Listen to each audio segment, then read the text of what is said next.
mà lẹ́ níbẹ̀ yẹn ò nílé lóko. Ẹ sì kú dédé àsìkò yìí. Hello everyone, it's Adirunke again. I hope your day is going well.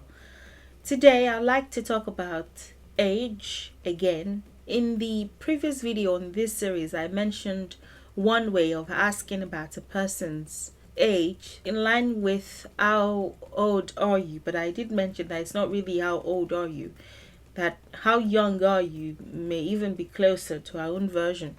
This is another means of inquiring about a person's age, and it aligns more with what is your age than how old are you.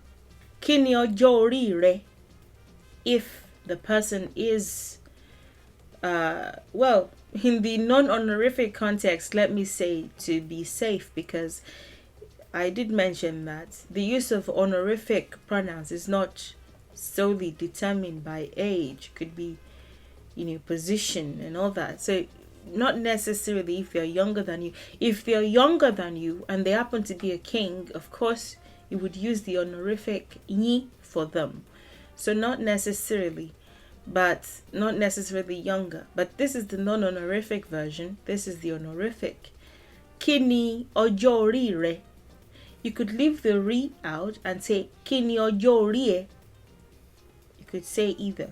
Kí ni ọjọ́ orí rẹ? Kí ni ọjọ́ orí rẹ? Kí ni ọjọ́ orí ẹ? Mean the exact same thing.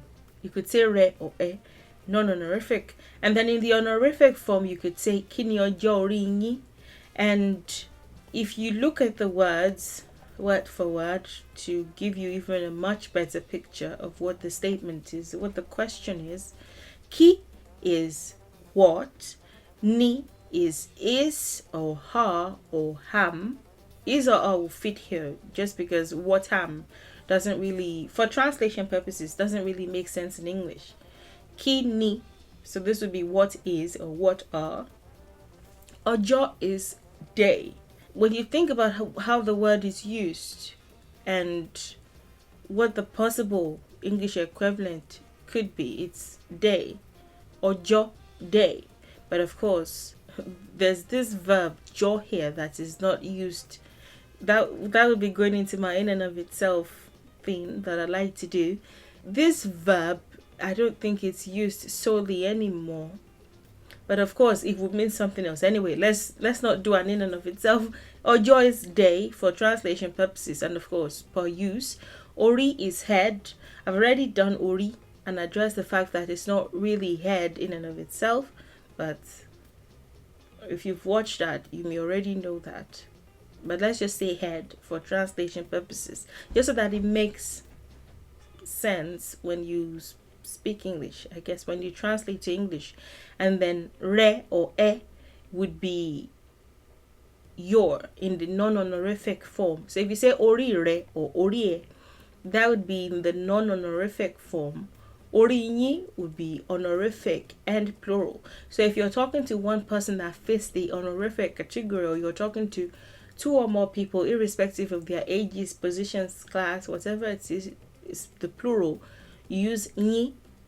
In my video on personal pronouns, I did explain the reason why we have honorific pronouns and really what it is, in and of itself. So when you put those words together, kí ni ọjọ́ orí ẹ, or kí ni ọjọ́ orí rẹ, or kí ni ọjọ́ orí yín, what are the days on your head, is what it would be if you're transliterating.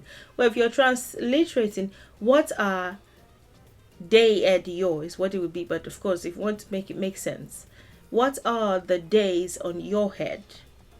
In this video, I covered the fact that honorific pronouns are not age-based, so you can check it out on your own time. For translation purposes, we can't say what is your age, because that seems to be the closest. Age being the number of days or years or months that one has spent on earth. The length of time that a person has lived or a thing that has existed. This one refers to today if we're translating. Anyway, of course, these words have deeper meanings, like ori having a deeper meaning than just this part of the body, has a physical and spiritual meaning. So that may also be taken into account as far as, translation is concerned. But what are the days on your head is what you would say if you're just translating. Kini ojo ori yin.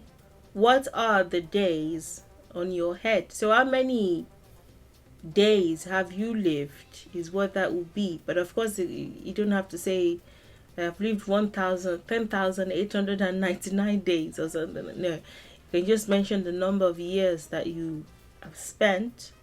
But that's what this is in and of itself.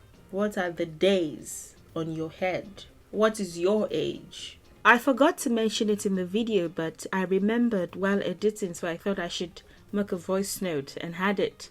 The fact that ojo is being emphasized here is really worthy of note. You could say kini oshuori. What are the months on your head? Or what are the months of your head? Remember, there's no defined preposition. I'm only using the preposition because I'm translating to English. So you could say, what are the days of your head, or what are the days on your head? Just something to keep in mind. It's not defined in the statement itself. But if we're going with what are the days on your head, you could say what are the days off your head, or you could say kini odun ori re. What are the years on your head? But the fact that days being used here is not to be disregarded. I wish I remembered in the video so that you can see my face. It's not to be disregarded at all. It's like a call to paying attention to how one spends each day.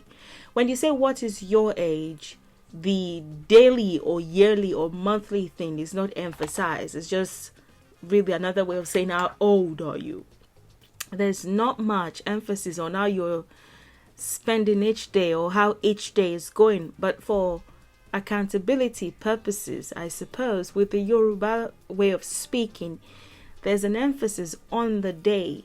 We do have words for month and year, but that's not really, or doing more like, season, year. That's not really what is going on with this question. It's like, what are the days on your head? A call to be conscious about how one is spending each day, not for the sake of pressure, not for, okay, am I spending my day just as well as the other person is, but for accountability, for one's own, monitoring of how one is fulfilling their purpose here, so to say. What are the days on your head? What are the days on your head? How many have you spent, and how well have you maybe not necessarily how well, I suppose that would be for the answerer to know, but really there's a nudge towards how well one is spending each day too.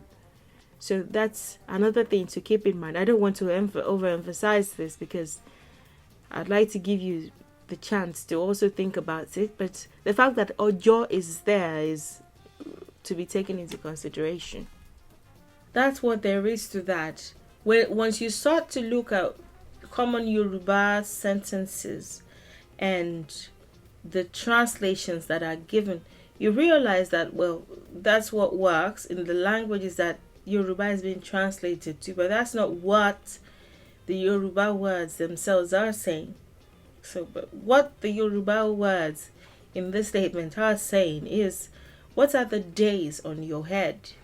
How many days have you lived? But if you want to translate, of course, you would say, what is your age? If you have any questions, please don't hesitate to let me know. Thank you for watching. Thank you for your time. And I'll see you in the next video. Enjoy the rest of your day, and bye for now.